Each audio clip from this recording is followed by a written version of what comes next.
আমাদের অনেকেরই ইচ্ছা যে আমাদের সন্তানগুলি ধর্মীয় শিক্ষায় শিক্ষিত হবে, কিন্তু তারা কতটুকু নিরাপদ আছে চলেন দেখে আসি। আর আপনার সন্তানের খবর অবশ্যই নেবেন ইনশাআল্লাহ। ভিডিওটা ফুল দেখবেন, না হলে কিছুই বুঝবেন না।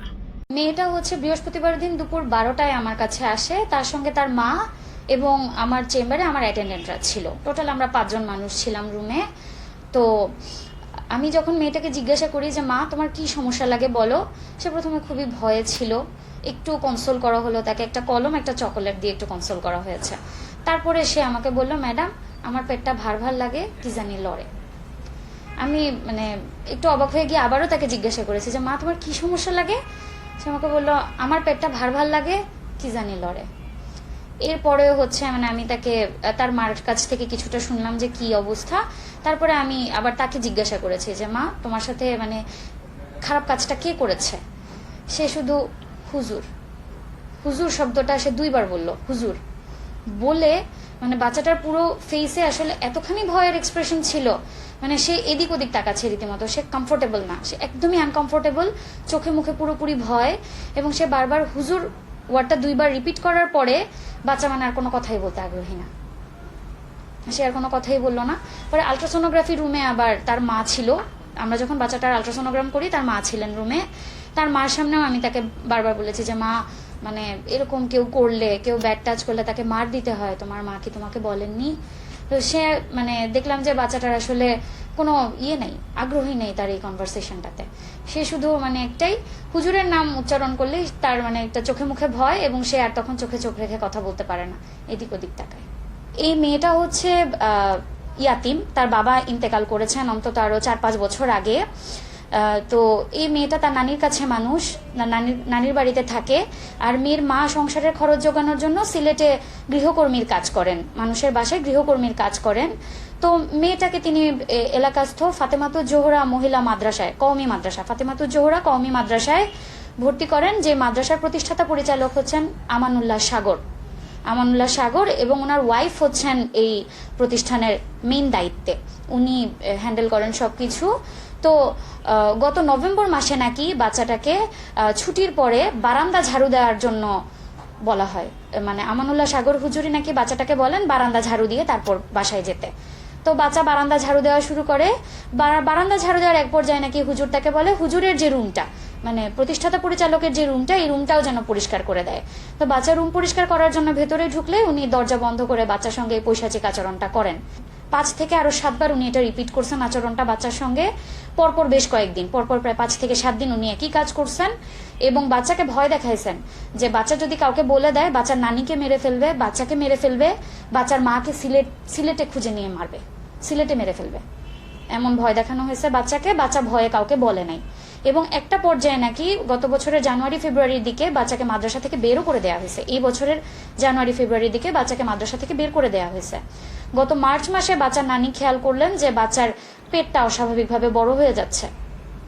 তারপরে হচ্ছে তারা ডক্টর কনসাল্ট করেন, এবং ফিজিক্যাল এক্সামিনেশনে জানা যায় যে বাচ্চার সিম্ফাইসিয়া ফান্ডাল হাইট, যেটা আমরা ইউটারাসের হাইট যেটা মেজার করি প্রেগনেন্সিতে, এটা কিন্তু এইজ করেসপন্ডিং এক একটা হাইট আসে। তো এই বাচ্চার হাইট তখনই অলমোস্ট 25-26 উইক্সের মতো। আর আমার কাছে যখন বাচ্চা আসে আমি এটা 27 উইক্স করেসপন্ডিং হাইট পেয়েছি। আমি নিজেও একজন শিশু সন্তানের মা, আমার নিজেরও 5 বছরের একটা মেয়ে বাচ্চা আছে। আমি আসলে এই বাচ্চার ভবিষ্যৎ নিয়ে আমি কিছু চিন্তা করতে পারছি না, আমার মাথায় আসলে আসে না। আর এখন তার যে শারীরিক কন্ডিশন, প্রথম কথা হচ্ছে ছোট মানুষ, তার পেটে অতটা জায়গা নাই। একটা একদম টিপিক্যাল গ্রামীণ অপুষ্টিতে আক্রান্ত বাচ্চা, 11 বছরের বাচ্চা, তার ওজন এখনো 30 কেজি হয় নাই, উল্টা সে আরো প্রেগনেন্ট। পেটের বাচ্চাটার ওজন প্রায় 998 গ্রামের মতো, প্রায় 1 কেজির কাছাকাছি। তো ওর অ্যানিমিয়া আছে, রক্তশূন্যতা আছে বাচ্চাটার, হিমোগ্লোবিন মাত্র 8.5, যেখানে অ্যাভারেজ রেঞ্জ হচ্ছে অ্যারাউন্ড 12 to 14। আর গাইনোকোলজিতে আমরা যেটা আসলে পড়ি, আমাদের পুরো লাইনটাই হচ্ছে ম্যাচিউর ফিমেলদেরকে নিয়ে, ডেলিভারি বা এই রিলেটেড লাইনগুলো এরিয়াগুলো ম্যাচিউর ফিমেলদেরকে নিয়ে। আর ছোট বাচ্চারা আমাদের মেনস্ট্রুয়াল লাইনে আসে, যে আচ্ছা তাদের মেনোরেজিয়া থাকতে পারে বা অন্যান্য প্রবলেমগুলো আমরা ডিল করব। কিন্তু এই বাচ্চাটার আসলে লেবার মেনটেন্যান্স কি হবে আমার আসলে মানে আমি আসলে বুঝতে পারতেছি না আমি আসলে কি বলবো। এবং তাকে যখন আমি তার ফ্যামিলিকে বলেছিলাম যে আপনারা আসলে কি চান এখন বাচ্চাটাকে নিয়ে, আপনারা কি বাচ্চাটা অ্যাবর্ট করবেন, পেটের বাচ্চাটা নষ্ট করে ফেলবেন, নাকি ডেলিভারি পর্যন্ত যাবেন, তারা নিজেরাও আসলে কনফিউজ যে তারা কি করবে। তারাও আসলে বুঝতে পারতেছে না, আবার তারা অ্যাবর্শনের কনসেন্টও দিচ্ছে না যে বাচ্চাটা আবার অ্যাবর্শন করতে চাইলেও এটা আসলে আমরা কিভাবে অ্যাবর্ট করব। এখন সাথে 27 উইক্সের একটা বাচ্চার জন্য তো আমরা এই ছোট বাবুর পেট কাটতে পারবো না, আবার একে যে নর্মালি আমরা বের করবো ওই সুযোগও তো আমরা পাবো না, বার্থ ক্যানেলে ওই পরিমাণ স্পেস নেই। তার মানে আমাদের ক্র্যানিওটমি করে বাচ্চাটা হয়তো বের করতে হবে। ও আসলে 11 বছরের একটা ছোট মানুষ, ওর কি আসলে এই জিনিসগুলা ফিল করার কথা ছিল, বা এই জিনিসগুলোকে ওর ফেস করার কথা ছিল? আর এখন যে সামাজিক হেনস্থাগুলা হচ্ছে, ওর তো আসলে মানে বিয়ে শাদী বলেন বা ফিউচার বলেন, ওটা নিয়ে তো আসলে কিছুই নাই ওর জন্য, আসলে কিছুই নেই।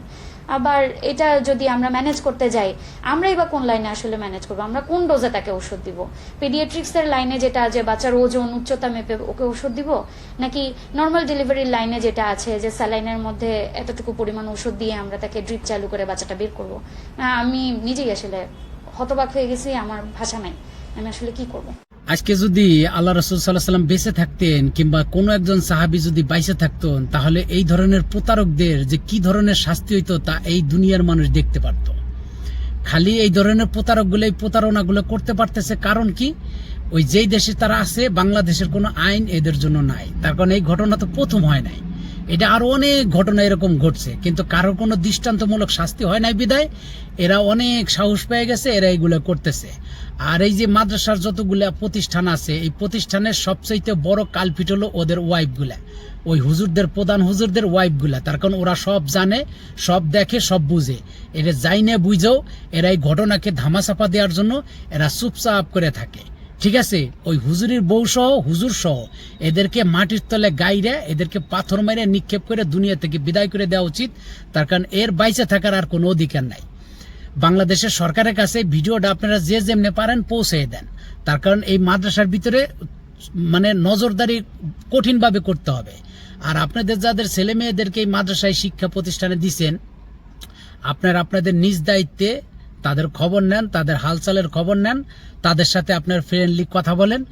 ওই কথা বললেই তা আপনারা বুঝতে পারবেন। আপনাদের নালে আপনাদের ছেলে মেয়েকে বাড়িতে নিয়ে আসেন, বাড়িতে নিয়ে এসে আপনাদের মসজিদের যে ইমাম সাহেব আছে তাকে দিয়ে দিন শিক্ষা দেন। আপনারা কিছু নিজেরা দিন শিখেন, তারপরে ছেলে মেয়েকে শিক্ষা দেন। নিজের বাড়ির কাছে থেকে অন্তত এই ধরনের ঘটনার সম্মুখীন হওয়ার আগে এবং হবেন না।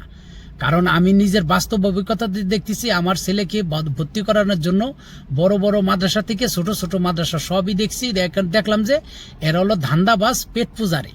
ঠিক আছে, এরা দুনিয়ার লোভে আখেরাতকে বরবাদ করতেছে। এরা নিজেরা কোরআন পড়াইতেছে ঠিকই, কিন্তু এদের ভিতরে কোরআনের হিদায়ত ঢুকে নাই। ঠিক আছে, এরা আবু জাহেল, আবুল আহাব, ফেরাউন, নমরুদের চাইতেও বড় বড় খারাপ এরা। ঠিক আছে, এদের দেখতে উপর লেবাসটা সুন্দর লাগে, কিন্তু এদের ভিতরে বড় বড় শয়তান বসবাস করতেছে। আল্লাহ আমাদের সবাইকে হেফাজত করুক, সবাইকে সঠিক বুঝ দান করুক, সবাইকে দুনিয়া এবং আখেরাতের কল্যাণ দান করুক। আল্লাহ এই সমস্ত মানুষ শয়তান থেকে আল্লাহ আমাদেরকে হেফাজত করুক, আমিন।